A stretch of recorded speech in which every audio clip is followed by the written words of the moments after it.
ফাদিল কংগ্ৰেছ আইডিএফৰ গোপন মিত্ৰতা আজমলক লাগে ধুবুৰী বৰপেটা অথলে যাব তৃণমূল কৰ্মীৰ আশা আজমলৰ পচন্দৰ প্ৰাৰ্থী লৈ সাজু কংগ্ৰেছ ভাৰতীয় জনতা পাৰ্টিয়ে প্ৰতিদ্বন্দ্বিতা কৰিবলগীয়া আটাইকেইটা সমষ্টিৰ প্ৰাৰ্থী তালিকা ঘোষণা কৰিলে কিন্তু আগতীয়াকৈ প্ৰস্তুতি চলায়ো এই পৰ্যন্ত 4টা সমষ্টিৰ প্ৰাৰ্থী তালিকা ঘোষণা কৰিব পৰা নাই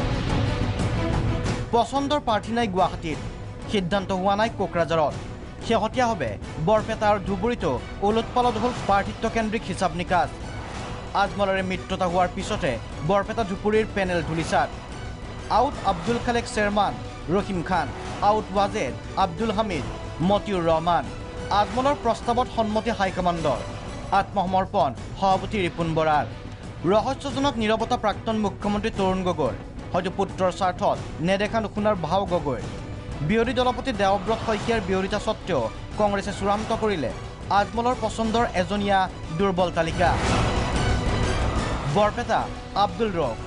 ধুবুৰী আব্দুল ৰাজেক অপেক্ষা মাথো আনুষ্ঠানিক ঘোষণালৈ অৱশ্যে আজমল কংগ্ৰেছৰ মিত্ৰতাকে সহজভাৱে লোৱা নাই কংগ্ৰেছৰ তৃণমূল কৰ্মীয়ে কিন্তু তালৈ ভ্ৰক্ষেপ নাই কংগ্ৰেছ নেতৃত্বৰ যদি এই স্থিতি পৰিৱৰ্তন নহয় ঘোষণা হ'ব পাৰে আজমলৰ পচন্দৰ কংগ্ৰেছ প্ৰাৰ্থী তালিকা